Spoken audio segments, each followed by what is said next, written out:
ഈ ഗ്രാമത്തെ ഒരു ബാംബു ഹെറിറ്റേജ് വില്ലേജായിട്ട് നമ്മുടെ സംസ്ഥാന സർക്കാർ പ്രഖ്യാപിച്ചു കഴിഞ്ഞു. അപ്പോൾ ഇതൊരു ടൂറിസം ഗ്രാമം കൂടിയാണ്.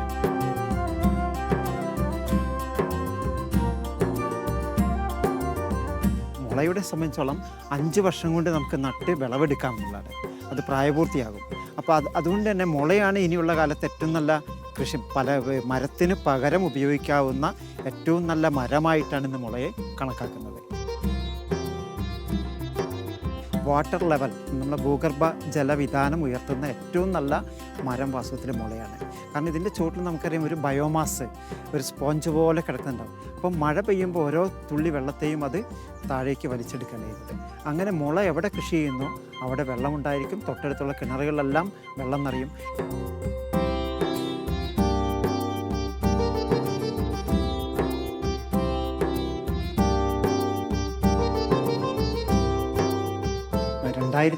ാണ് ഞാൻ ഈ വീട്ടിൻ്റെ പണി തുടങ്ങിയത്. ഇതൊരു ബാംബു റീഇൻഫോഴ്സ്ഡ് ഹൗസാണ്. ഇപ്പോൾ മുളയും സിമൻറ്റും കമ്പിയും ഒക്കെ കൂടിയുള്ളൊരു സങ്കര സ്വഭാവത്തിലാണ് ഈ വീട് പണിതിരിക്കുന്നത്.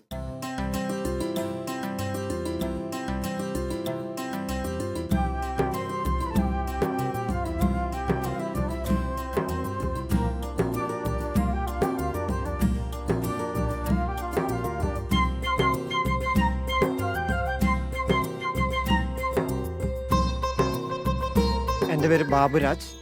ഞാൻ മേപ്പാടി ഗ്രാമപഞ്ചായത്തിലെ, വയനാട് ജില്ലയിൽ മേപ്പാടി ഗ്രാമപഞ്ചായത്തിലെ 1-ാം വാർഡിലാണ് താമസിക്കുന്നത്. കഴിഞ്ഞ 10-60 വർഷങ്ങളായി ഞാൻ ഈ ഗ്രാമത്തിൽ തന്നെയാണ് ജനിച്ചു വളർന്നത്. മുളയുമായി ബന്ധപ്പെട്ട കുറേ പ്രവർത്തനങ്ങളാണ് കഴിഞ്ഞ 30 വർഷങ്ങളായിട്ട് ഞങ്ങൾ ചെയ്തുകൊണ്ടിരിക്കുന്നത്. അപ്പോൾ മുള ജീവിതത്തിൻ്റെ ഒരു ഭാഗമാക്കി മാറ്റിക്കൊണ്ട് അതിൻ്റെ കൃഷി, അതിൻ്റെ വാല്യൂ അഡീഷൻ, അതിൻ്റെ മറ്റ് സാധ്യതകൾ, ബിൽഡിംഗ് കൺസ്ട്രക്ഷൻ തൊട്ട് ഉള്ള ഏരിയകളിലൊക്കെ ഞങ്ങൾ ചെറുതായിട്ട് ഇടപെട്ടിട്ടുണ്ട്. അപ്പോൾ ഈ ഗ്രാമത്തെ ഒരു ബാംബു ഹെറിറ്റേജ് വില്ലേജായിട്ട് നമ്മുടെ സംസ്ഥാന സർക്കാർ പ്രഖ്യാപിച്ചു കഴിഞ്ഞു. അപ്പോൾ ഇതൊരു ടൂറിസം ഗ്രാമം കൂടിയാണ്. അപ്പോൾ ആ ടൂറിസം ഗ്രാമത്തിൽ മുളയുടെ ഒരു പ്രത്യേകതകളും അതിൻ്റെ സാധ്യതകളും ഒന്നുകൂടി നമുക്ക് ഊന്നൽ നൽകിക്കൊണ്ട് ഈ ഗ്രാമത്തിൻ്റെ ഒരു സുസ്ഥിര വികസനം സാധ്യമാക്കുക എന്നുള്ളതാണ് ഞാൻ ഉദ്ദേശിക്കുന്നത്. അപ്പോൾ അതുമായിട്ട് ബന്ധപ്പെട്ട് കുറേ യൂണിറ്റുകൾ ഇവിടെ പ്രവർത്തിക്കുന്നുണ്ട്. മുളയുടെ അച്ചാറുണ്ടാക്കുന്ന യൂണിറ്റുകൾ, അതുപോലെ മുള കൊണ്ടുള്ള ഫ്ലവറുകൾ ഉണ്ടാക്കുന്ന യൂണിറ്റുകൾ, മുള കൊണ്ടുള്ള ഹാൻഡിക്രാഫ്റ്റ്സ് ഉണ്ടാക്കുന്ന യൂണിറ്റുകൾ, ഇങ്ങനെ കുറേ യൂണിറ്റുകൾ ഈ ഗ്രാമത്തിലുണ്ട്. അപ്പോൾ ഇതിനെയൊക്കെ ഉപയോഗിച്ചുകൊണ്ട് ഈ ഗ്രാമീണർക്ക് കൂടുതൽ വരുമാനവും അതേപോലെ തന്നെ അവർക്ക് കൂടുതൽ സാധ്യതകളും തുറന്നു നൽകുന്ന ഒരു മേഖലയായിട്ടാണ് ഞാൻ മുളയെ കാണുന്നത്. അപ്പോൾ ഈ മുള ഇന്ന് നമുക്ക് കൃഷി ചെയ്യുക എന്നുള്ള ഒരു ഉദ്ദേശം കൂടി നമുക്കുണ്ട്. പരമാവധി മുള കൃഷി വ്യാപിപ്പിച്ചുകൊണ്ട് ഈ റിസോഴ്സ് എൻഹാൻസ് ചെയ്യുക. നമ്മുടെ കേരളത്തിൽ ഇന്ന് വാസ്തവത്തിൽ കിട്ടാനില്ലാത്തൊരു സാധനമാണ് മുള.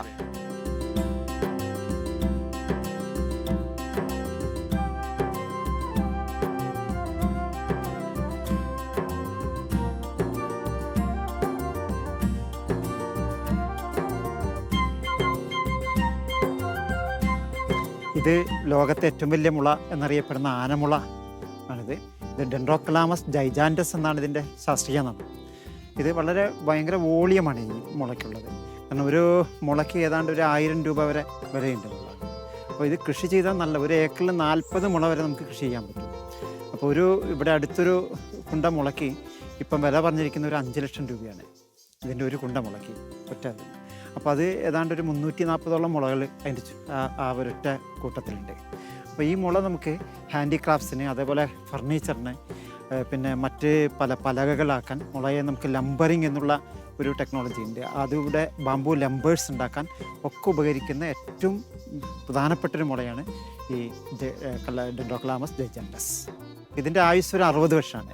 ഇതിൻ്റെ വിത്തുനിന്ന് നമ്മളൊരു തൈ ഉണ്ടാക്കിയിട്ട് നടുകയാണെങ്കിൽ 60 വർഷം വരെ നമുക്ക് ആദായം കിട്ടും. 5-ാം വർഷം ഒരു മുള നട്ട് കഴിഞ്ഞാൽ 5 വർഷം കൊണ്ട് നമുക്ക് വെട്ടിയെടുക്കാം. അതാണ് ഇതിൻ്റെ ഏറ്റവും വലിയ, എല്ലാ മുളകളുടെയും പ്രത്യേകത ഇതാണ്. നമുക്ക് 5 വർഷം കൊണ്ട് മറ്റു മരങ്ങളൊക്കെ ഏതാണ്ട് ഒരു 20 വർഷം മുതൽ 50 വർഷം വരെ വേണം അത് മൂപ്പെത്താൻ വേണ്ടിയിട്ട്.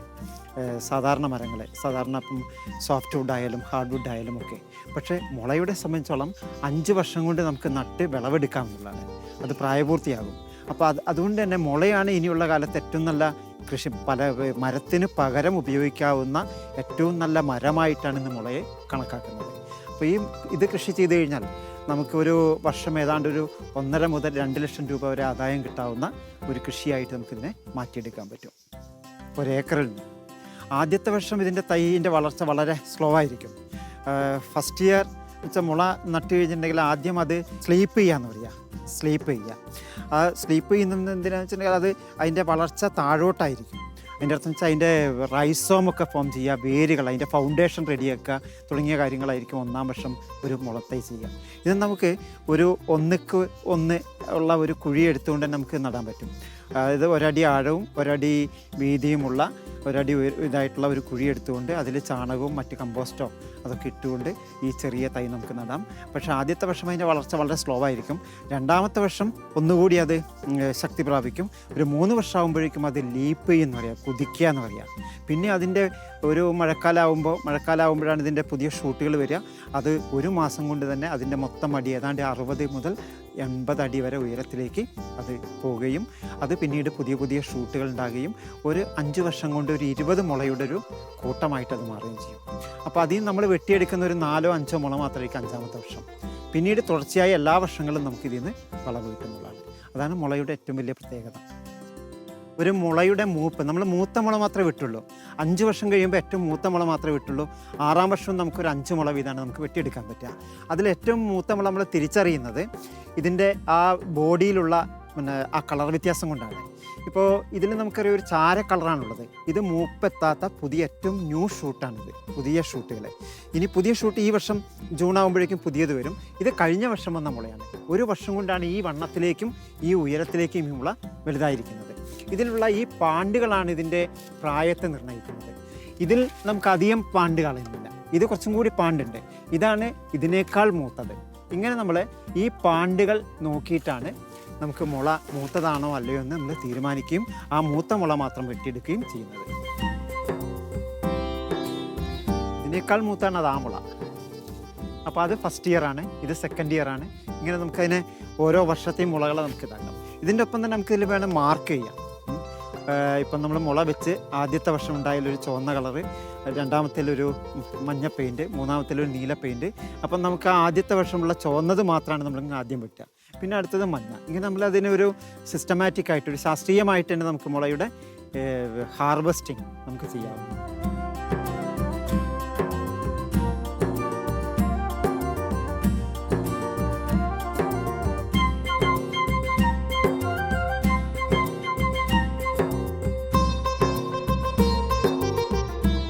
ഇത് ആസാമിലുള്ളൊരു മുളയാണ്. ഇത് മെലക്കന്ന ബാസിഫറ എന്ന പേരിലാണ് ഇത് അറിയപ്പെടുന്നത്. മൂളി ബാംബു ഫാസം എന്നാണ് ലോക്കലായിട്ട് അവിടെ അറിയപ്പെടുന്നത്. ഇതാണ് ചന്ദനത്തിരിക്ക് വേണ്ടി അവർ ഉപയോഗിക്കുന്ന ഏറ്റവും നല്ല മുള. അപ്പോൾ ഇത് അവർ വീവ് ചെയ്യാൻ ഉപയോഗിക്കുന്നുണ്ട്, ബിൽഡിംഗ് കൺസ്ട്രക്ഷൻ ഉപയോഗിക്കുന്നുണ്ട്, അവരുടെ വീടുകളൊക്കെ ഉണ്ടാക്കാൻ ഉപയോഗിക്കുന്നുണ്ട്. അതേപോലെ ഇതിൻ്റെ ഒരു ഇൻഡസ്ട്രിയൽ പർപ്പസ് എന്ന് വെച്ചാൽ അഗർബത്തിയാണ്. ഈ അഗർബത്തിക്ക് വേണ്ടി ഡിസൈൻ ചെയ്തൊരു മുള പോലെ തന്നെയാണ് ഇതുള്ളത്. അഗർബത്തിയുടെ സ്റ്റിക്ക് അവർ കൈകൾ കൊണ്ട് അത് ചിപ്പ് ചെയ്തുകൊണ്ട് ചെറിയ സ്റ്റിക്കുകളാക്കി മാറ്റി അവർ ലോക്കൽ ഇൻഡസ്ട്രി ആയിട്ടത് ഡെവലപ്പ് ചെയ്തിരിക്കാൻ പറ്റുന്ന ഒരു ഇതും കൂടിയാണ്. അത് ധാരാളമായിട്ട് അഗർബത്തി ഇന്ന് അവിടെ നിന്ന് അഗർബത്തിയുടെ സ്റ്റിക്കുകൾ അവർ ഉണ്ടാക്കുന്നുണ്ട്. അവിടുത്തെ ട്രൈബ്സ്, ഗോത്ര വിഭാഗങ്ങളെല്ലാം അത് കർണാടകയിലേക്കൊക്കെ കയറ്റി അയക്കുന്നുണ്ട്. അപ്പോൾ അഗർബത്തിക്ക് പറ്റിയ ഇതിൻ്റെ ഒരു റണ്ണിങ് ബാമ്പും കൂടിയാണിത്. കാരണം ഇതിൻ്റെ ചുവട് പ്രത്യേകിച്ച് ലാൻഡ്സ്കേപ്പിങ്ങിനൊക്കെ ഭംഗി പറ്റുന്ന ഒരു മുള കൂടിയാണിത്. കാരണം ഒരു ഭാഗത്ത് ഒന്ന് മുളച്ച് കഴിഞ്ഞാൽ ഒരു കൂട്ടമായിട്ട് നിൽക്കില്ല, നമുക്കിതിൻ്റെ ഉള്ളിൽ കൂടെ നടക്കുകയൊക്കെ ചെയ്യാം. അപ്പോൾ അങ്ങനെ പറ്റുന്ന ഒരു ലാൻഡ്സ്കേപ്പിങ്ങിനും അതേപോലെ മറ്റ് ഇതിലൊക്കെ ഗാർഡനിലൊക്കെ വെച്ച് പിടിപ്പിക്കാൻ പറ്റിയ ഒരു മുള കൂടിയാണ്. തോട്ടിയായിട്ട് നമുക്ക് ഉപയോഗിക്കാൻ പറ്റും. ഇത് മുളയുടെയും ഈറ്റയുടെയും ഓടയുടെയും ഒരു സങ്കരം എന്ന് വേണം നമുക്ക് പറയാം. ഓടയുടേക്കാൾ ഉറപ്പുമുണ്ട്, എന്നാൽ മുളയുടെ അത്ര ഉറപ്പുമില്ലാത്ത ഒരു ടൈപ്പാണ് ഈ മുള. അപ്പോൾ ഇതിൻ്റെ പല ആവശ്യങ്ങൾ, ഇൻഡസ്ട്രി ആവശ്യങ്ങൾക്കാണ്. ഇപ്പോൾ ടൂത്ത് പിക്ക് അതേപോലെ അങ്ങനെയുള്ള ഇതിനൊക്കെ നമുക്ക് പറ്റുന്നൊരു മുളയും കൂടിയാണിത്. ധാരാളം വ്യാവസായിക പ്രാധാന്യമുള്ള ഒരു മുള. ഈ മുളയിനെ റണ്ണിങ് ബാമ്പു എന്ന് പറയുന്നതിന് കാരണം ഇതിൻ്റെ വേരുകൾ മണ്ണിനടിയിലൂടെ സഞ്ചരിക്കുകയും പിന്നീട് ഇതേപോലെ മുളച്ചു പൊട്ടുകയും ചെയ്യും. ഇത് അതിൻ്റെ ഷൂട്ടാണ്, പുതിയ ഷൂട്ട്. ഇനിയിപ്പോൾ അടുത്ത വർഷകാലത്തേക്ക് വേണ്ടിയിട്ട് വന്നുകൊണ്ടിരിക്കുകയാണ്. അപ്പം ഈ വേരാണിത് പോയിട്ട് അടിയിൽ മുളച്ചു പോകുന്നത്. അപ്പോൾ ഇതിൻ്റെ ഒരു പ്രത്യേകത വെച്ചാൽ ഇതൊരു നെറ്റ്വർക്കായിട്ട് ഇതിങ്ങനെ മണ്ണിനടിയിലുണ്ടാവും. അതുകൊണ്ട് തന്നെ ഇടിയുന്ന ഭാഗങ്ങളിൽ പ്രത്യേകിച്ചും മണ്ണൊലിപ്പും അതേപോലെ ഉരുൾപൊട്ടലെല്ലാം നടക്കുന്ന സ്ഥലങ്ങളിൽ ഇത്തരം മുളകൾ വളരെയധികം സഹായകമാവുന്നതാണ്. മണ്ണിനെ പിടിച്ചു നിർത്തുന്നതിനും അതേപോലെ തന്നെ മണ്ണിൻ്റെ ഒഴുക്ക്, മേൽമണ്ണിൻ്റെ ഒഴുകിപ്പോകൽ ഇല്ലാതാക്കുന്നതിനൊക്കെ ഏറ്റവും പറ്റിയ ഒരു മുളയാണ്. നമുക്ക് പ്രത്യേകം ചെരിഞ്ഞ പ്രദേശങ്ങളിൽ പറ്റിയൊരു മുളയാണ് ഈ മെലാക്കന്ന ബാസിഫറ. ഇത്തരം തൈകളാണ് നമുക്ക് കുന്നുമുകളിലും അതേപോലെ ചെരിഞ്ഞ പ്രദേശങ്ങളിലും നട്ടു വളർത്തേണ്ടത്.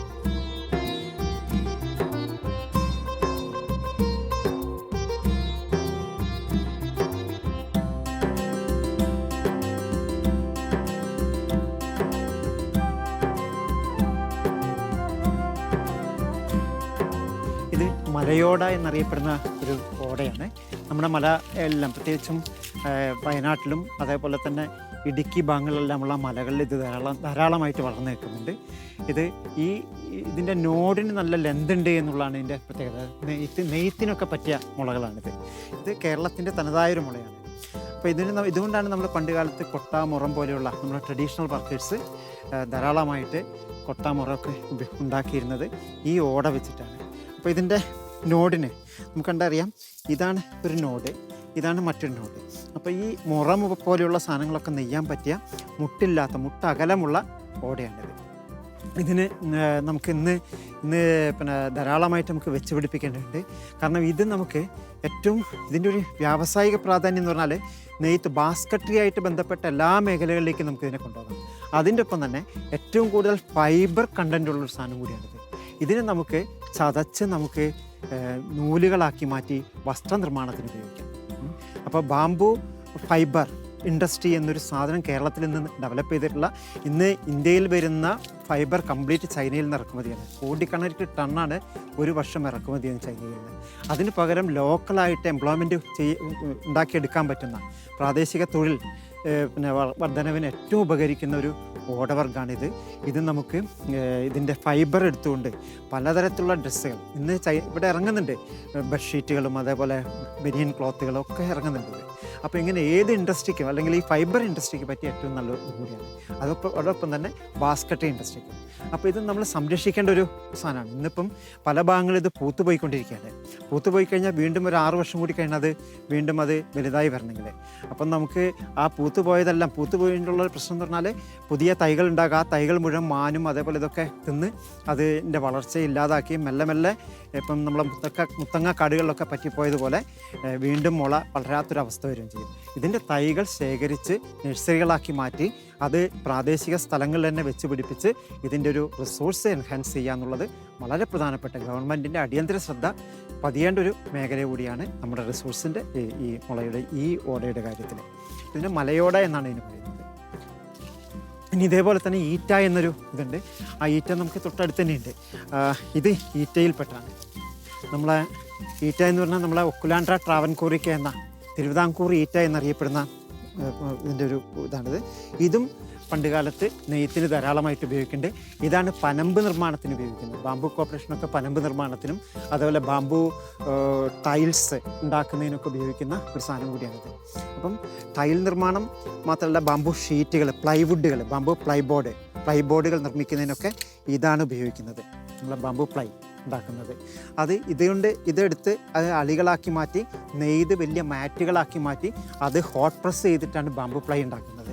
അതിൻ്റെ പുതിയ രൂപങ്ങൾ ഇന്ന് ഇൻഡസ്ട്രിയൽ തലത്തിൽ തന്നെ ഡെവലപ്പ് ചെയ്തിട്ടുണ്ട്. അതിനൊക്കെ പറ്റുന്ന ഏറ്റവും നല്ലൊരു സാധനം കൂടിയാണ്.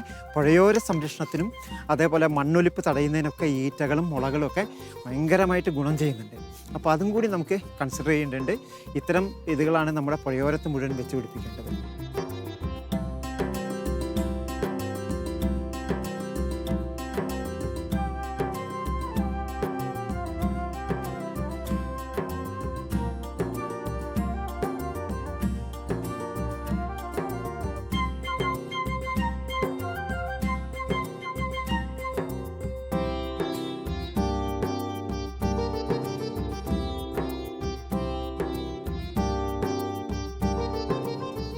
പൊതുവെ രണ്ടായി തരംതിരിക്കുക ഉപയോഗത്തിൻ്റെ അടിസ്ഥാനത്തിലെ മുളകൾ.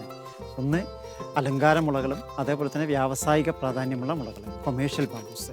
അപ്പോൾ ഇത് ഓർണമെൻ്റൽ ബാംബൂസിൽ പെട്ടൊരു മുളയാണിത്. തന്നെ നമുക്ക് ഭംഗിക്കൊക്കെ വേണ്ടി വെച്ച് പിടിപ്പിക്കാവുന്ന ഒരു മുളയാണ് ഇത്. യെല്ലോ വൾഗാരിസ് മഞ്ഞമുള എന്ന പേരിൽ അറിയപ്പെടുന്നത്. ഈ യെല്ലോ വൾഗാരിസ് എന്ന മുളയാണിത്. ഇതിൻ്റെ ഒരു ഗുണം എന്താണെന്ന് വെച്ചിട്ടുണ്ടെങ്കിൽ നമുക്ക് ചെറിയ വേലികൾക്കൊക്കെ നമുക്ക് ഉണ്ടാവാം. പിന്നെ അത് ഗ്രീനറിക്ക് ഏറ്റവും നല്ലതാണ്. അപ്പോൾ പാർക്കിലും ഇതിലൊക്കെ വെച്ച് പിടിപ്പിക്കാൻ പറ്റിയ, എന്നാൽ മറ്റൊരു ഉപയോഗത്തിനും ഇത് പറ്റില്ല.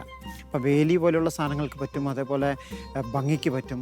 ഇതല്ലാതെ ഇത് ആണ് പക്ഷേ ഞാൻ കണ്ടിരിക്കുന്ന പല പുഴയോരങ്ങളിലും ഈ മുള വെച്ച് പിടിപ്പിച്ചിരിക്കുന്നത്. അത് തെറ്റാന്നാണ് ഞാൻ പറയുന്നത്. കാരണം അവിടെയൊക്കെ നമുക്ക് മറ്റു തരത്തിലുള്ള ഓടകളോ ഈറ്റകളോ മറ്റു ഉപയോഗമുള്ള സാധനങ്ങളോ വെച്ച് പിടിപ്പിക്കണം. ഈ അലങ്കാരമുളകൾ ഒരിക്കലും പുഴയോരത്തോ ഇവിടെ വെച്ച് പിടിപ്പിക്കുക, തോട്ടത്തിലോ വെച്ച് പിടിപ്പിക്കാൻ പാടില്ല. അതുകൊണ്ട് ഗുണമില്ല എന്നുള്ളതാണ്. അപ്പം ഇത്തരം മുളകൾ നമുക്ക് ഭംഗിക്ക് വേണ്ടി വെച്ച് പിടിപ്പിക്കുന്നതാണ്.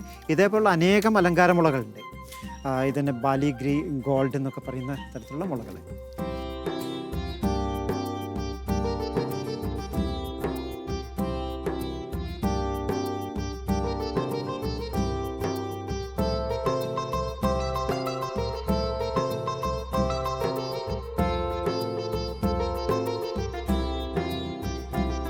വാട്ടർ കൺസർവേഷനിലെ മുളയ്ക്ക് വലിയ പങ്കാണുള്ളത്. കാരണം മറ്റ് പല മരങ്ങളും, പ്രത്യേകിച്ച് റബ്ബർ പോലെയുള്ള മരങ്ങൾ വെള്ളം വലിച്ചെടുത്ത് ഭൂമിയെയും പ്രകൃതിയെയും ഇതിനെയൊക്കെ നശിപ്പിക്കുമ്പോൾ മുള പോലെയുള്ള സാധനങ്ങൾ വെള്ളത്തെ സംരക്ഷിക്കുകയാണ് ചെയ്യുക. അപ്പം ഇത് നമ്മളൊരു കോറിയായിരുന്നു, ഒരു പണ്ട് കാലത്തെ കൽക്കോറി. ആ കൽക്കോറിയെ നമ്മൾ 4 ഭാഗത്തും കെട്ടി വെള്ളത്തെ സംരക്ഷിച്ച് ഇപ്പം ഉറവുണ്ട്, ഉറവെത്തിക്കഴിഞ്ഞു. കാരണം ചുറ്റുഭാഗത്തും മുളയുള്ളത് കൊണ്ട്. കാരണം പെയ്യുന്ന വെള്ളം മുഴുവനും മണ്ണിനടിയിലേക്ക് പിന്നെ സുഷിരങ്ങളിലൂടെ താഴെ ഇറങ്ങി വാട്ടർ ലെവൽ, നമ്മളെ ഭൂഗർഭ ജലവിധാനം ഉയർത്തുന്ന ഏറ്റവും നല്ല മരം വാസ്തവത്തിലെ മുളയാണ്. കാരണം ഇതിൻ്റെ ചുവട്ടിൽ നമുക്കറിയാം ഒരു ബയോമാസ്, ഒരു സ്പോഞ്ച് പോലെ കിടക്കുന്നുണ്ടാവും. അപ്പം മഴ പെയ്യുമ്പോൾ ഓരോ തുള്ളി വെള്ളത്തെയും അത് താഴേക്ക് വലിച്ചെടുക്കുകയാണ് ചെയ്യുന്നത്. അങ്ങനെ മുള എവിടെ കൃഷി ചെയ്യുന്നോ അവിടെ വെള്ളമുണ്ടായിരിക്കും. തൊട്ടടുത്തുള്ള കിണറുകളിലെല്ലാം വെള്ളം നിറയും. ഇത് നമുക്ക് ഈ കുളത്തിൽ ഞങ്ങൾ മത്സ്യം വളർത്തുന്നുണ്ട്, വർഷങ്ങളായിട്ട് മത്സ്യം വളർത്തുന്നുണ്ട്. ധാരാളം പല ഇനത്തിലുള്ള മത്സ്യങ്ങളെ ഞങ്ങൾ ഇതിലിട്ടിട്ടുണ്ട്. അപ്പോൾ ഇതൊരു വരുമാനം കൂടിയാണ് കർഷകനെ സംബന്ധിച്ചോളം. ഒരു വാട്ടർ ബോഡി ഒരു വരുമാനമാണ്. അതിലൂടെ മത്സ്യകൃഷിയിലൂടെ അവന് നല്ല വരുമാനം ഉണ്ടാക്കിയെടുക്കാൻ കഴിയും. അതിൻ്റെ ഒപ്പം തന്നെ ആ എക്കോസിസ്റ്റത്തെ കൂടുതൽ തണുപ്പുള്ളതാക്കി മാറ്റുന്നതിനും അതേപോലെ കൂടുതൽ അന്തരീക്ഷത്തിന് തണുപ്പ് നൽകുന്നതിനും നല്ല ശുദ്ധവായു ലഭിക്കുന്നതിനൊക്കെ ഈ മുളകൃഷിയും അതേപോലെ കുളവും എല്ലാം സഹായിക്കുന്നുള്ളതാണ്.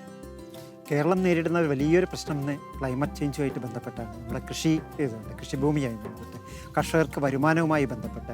കാരണം നമ്മളെ ഭൂമിയുടെ കുറേ ഭാഗങ്ങളെങ്കിലും റബ്ബർ തോട്ടങ്ങളായിട്ട് കൺവേർട്ട് ചെയ്യപ്പെട്ടിട്ടുണ്ട്. ആ റബ്ബർ തോട്ടങ്ങൾ ഇന്ന് ആദായകരമല്ലാതായി മാറിക്കൊണ്ടിരിക്കുകയാണ്. അതിന് കാരണം ഈ ക്ലൈമറ്റ് ചേഞ്ചാണ്. അന്തരീക്ഷത്തിലെ ഊഷ്മാവ് വർദ്ധിക്കുകയും അതേപോലെ ഈർപ്പത്തിൻ്റെ സാന്നിധ്യം കുറയുകയൊക്കെ ചെയ്യുമ്പോൾ ഇതിൻ്റെ തളിരിലകൾക്ക് വളരാനോ അത് അന്തരീക്ഷത്തിൽ നിന്ന് ജലം സ്വീകരിച്ചുകൊണ്ട് അതിനെ വളർന്ന് ഈ കൂടുതൽ പാലുൽപാദന പ്രക്രിയയിൽ പങ്കാളിയാവാനോ ഈ ഇലകൾക്ക് കഴിയില്ല. അതുകൊണ്ട് തന്നെ ഈ തളിരിലകൾ ഉണ്ടാകുമ്പോൾ പെട്ടെന്ന് വാടിപ്പോവാണ്. കാരണം ഇത് അന്തരീക്ഷത്തിൻ്റെ ചൂട് കാരണമാണ്.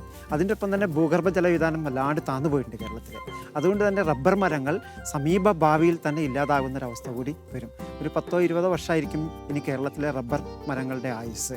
ഇത് റബ്ബറിൻ്റെ മാത്രമല്ല, കാപ്പിയുടെയും അതേപോലെ എങ്ങനെയാണോ പണ്ട് കാലത്ത് ഓറഞ്ച് മരങ്ങളും മറ്റ് ഇതെല്ലാം പല മരങ്ങൾ അപ്രത്യക്ഷമായി പോയിട്ടുണ്ട് ക്ലൈമറ്റ് ചേഞ്ചിൻ്റെ ഭാഗം. അതേപോലെ കാപ്പി തൊട്ട് കുരുമുളക് തൊട്ട് ഇതെല്ലാം മെല്ലെ മെല്ലെ ഇല്ലാണ്ടാകുകയും ഈ ക്ലൈമറ്റ് ചേഞ്ചിനെ അതിജീവിക്കുന്ന ചില കൃഷിവിളകൾ നമുക്ക് കൊണ്ടുവരികയും ചെയ്യേണ്ടതുണ്ട്.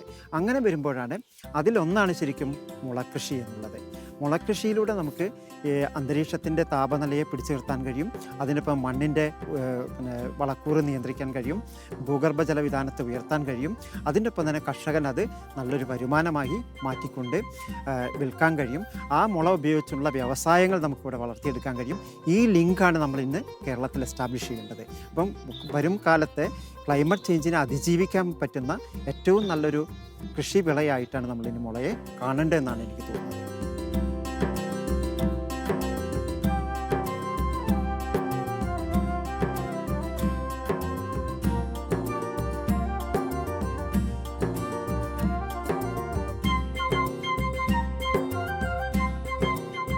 ഇത് ഗ്രീൻ വൾഗാരിസ് എന്ന പേരിൽ അറിയപ്പെടുന്നൊരു മുള, പച്ചമുളയാണിത്. നല്ല ഭംഗിയുള്ള ഒരു അലങ്കാരമുളയാണിത്. കാര്യമായിട്ടുള്ള ഉപയോഗം വാസ്തവത്തിൽ ഇതിനില്ല. എങ്കിൽ പോലും നമ്മൾ ഈ മുള കൊണ്ട് നമുക്കറിയാം ഇതിൻ്റെ ഏരിയ അങ്ങനെ എക്സ്റ്റെൻഡ് ചെയ്തിട്ടുണ്ട്. അല്ലാതെ അത് വെട്ടിയെടുക്കാത്തതുകൊണ്ടാണ്. അപ്പോൾ മുള കൃഷി ചെയ്യുമ്പോൾ നമുക്ക് ഒരിക്കലും ഇങ്ങനെ നമുക്ക് നിർത്താൻ പാടില്ല. ഇത് നമ്മൾ ഓരോ വർഷവും 5 വർഷം കൂടുമ്പോൾ മൂത്ത മുളകൾ ഓരോ വർഷവും നമ്മൾ വെട്ടിക്കൊണ്ടേയിരിക്കണം. അപ്പോഴാണ് ഇതിൻ്റെ ഏരിയ എക്സ്റ്റെൻഡ് ചെയ്യാതിരിക്കുക. മാത്രമല്ല ഈ മുളകൾ നമുക്ക് കുറച്ച് കഴിയുമ്പോൾ ഇതൊക്കെ ഉണങ്ങിപ്പോയ മുളകളാണ് ഇതെല്ലാം. അപ്പം ഒരു മുളയുടെ ആയുസ് എന്ന് പറഞ്ഞാൽ ഒരു 8-10 വർഷമാണ് ഒരു സിംഗിൾ മുളയുടെ, ഒരു കുണ്ടയുടെ, ഒരു കൂട്ടത്തിൻ്റെ അല്ല, ഒരു സിംഗിൾ മുളയുടെ. അപ്പോൾ ആ വർഷം ആകുമ്പോഴേക്കും നമ്മളത് വെട്ടിയെടുത്ത് നമ്മുടെ ഉപയോഗത്തിലേക്ക്, പലവിധ ഉപയോഗത്തിലേക്ക് നമുക്ക് കൊണ്ടുവരേണ്ടതുണ്ട്. അതേപോലെ ഈ മുളകൾ നമ്മൾ ഇന്ന് ഇപ്പം പൊതുവായ ഇതെന്ന് പറഞ്ഞാൽ സാധാരണ ആളുകൾ ഈ മുളയുടെ കൃഷിയിലേക്കോ അല്ലെങ്കിൽ മുളയുടെ ഉപയോഗത്തിലേക്കോ അധികം വന്നിട്ടില്ല. കാരണം പരമ്പരാഗതമായിട്ട് നമ്മൾ മുള തമസ്കരിക്കപ്പെട്ടു പോയി എന്നുള്ളത്. പരമ്പരാഗതമായ കുറച്ച് ആളുകൾ മാത്രമാണ് ഇന്ന് മുള കൃഷിയിൽ മുളയുടെ ഉൽപ്പന്നങ്ങൾ ഉണ്ടാക്കുന്ന അത് നമ്മളെ എനിക്ക് തോന്നുന്നു കേരളത്തിൻ്റെ ജാതി വ്യവസ്ഥയുമായി ബന്ധപ്പെട്ടൊരു സാധനമായിരുന്നു തോന്നുന്നു. കാരണം മുള പണി ചെയ്തിരുന്നത് ഈ ഏറ്റവും താഴേക്കടയിലുള്ള ദളിത പുലയ വിഭാഗത്തിൽപ്പെട്ട ആളുകളായിരുന്നു.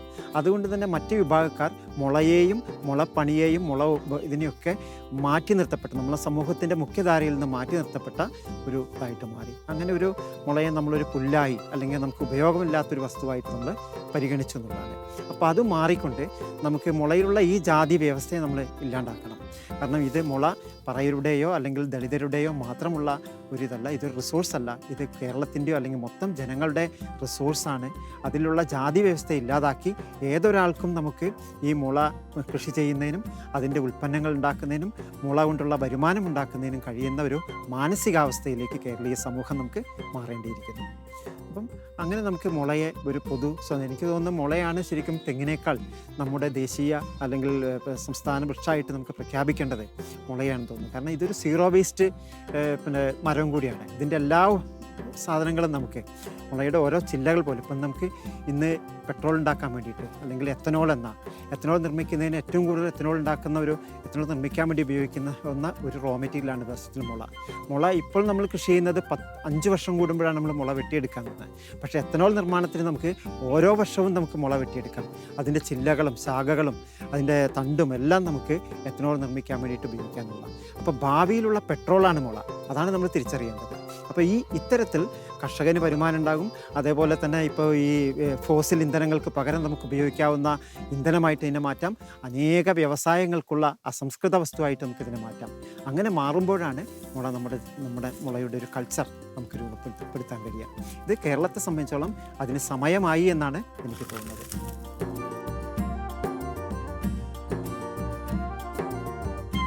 2006 ഞാൻ ഈ വീടിൻ്റെ പണി തുടങ്ങിയത്. ഇതൊരു ബാംബു റീഇൻഫോഴ്സ്ഡ് ഹൗസാണ്. അപ്പോൾ മുളയും സിമൻറ്റും കമ്പിയും ഒക്കെ കൂടിയുള്ളൊരു സങ്കര സ്വഭാവത്തിലാണ് ഈ വീട് പണിതിരിക്കുന്നത്. ടൂറിസം നമുക്കൊരു വരുമാന മാർഗ്ഗമാണ് ഭാവിയിൽ. അപ്പോൾ അതുമായിട്ട് ബന്ധപ്പെട്ട് പരമാവധി എക്കോ ഫ്രണ്ട്ലി ആയിട്ടുള്ള ഒരു കൺസ്ട്രക്ഷനാണ് ടൂറിസം മേഖലയിൽ നമുക്ക് കൊണ്ടുവരേണ്ടത്. അപ്പോൾ ആ എക്കോ ഫ്രണ്ട്ലി കൺസ്ട്രക്ഷൻ ഉപയോഗിക്കാവുന്ന ഒന്നാണ് മുള എന്നുള്ളത് ഒരു സംശയമില്ലാത്ത കാര്യമാണ്. കാന്താരി ബിസ്ക്കറ്റ്, കരിവേപ്പില biscuit, ginger biscuit and pepper biscuit, അതിൻ്റെ ഇപ്പോൾ ബാംബു റൈസ് ബിസ്ക്കറ്റും, ഇത്രയും സാധനങ്ങളാണ് ഞങ്ങൾ ഈ യൂണിറ്റിൽ ഉണ്ടാക്കുന്നത്. ധാരാളമായിട്ട് പ്ലാസ്റ്റിക് സ്ട്രോ നമുക്കിന്നുണ്ട്, അത് നിരോധിക്കപ്പെട്ടുകൊണ്ടിരിക്കുകയാണ്. അതിന് പകരമായിട്ട് ലോക്കലായിട്ട് തന്നെ സ്ത്രീകൾക്ക് വെട്ടിയെടുത്ത് ഈസിയായിട്ട് പ്രോസസ്സ് ചെയ്ത് സ്ട്രോകളുടെ നല്ലൊരു യൂണിറ്റ് നമുക്കിവിടെ തുടങ്ങാൻ കഴിയും.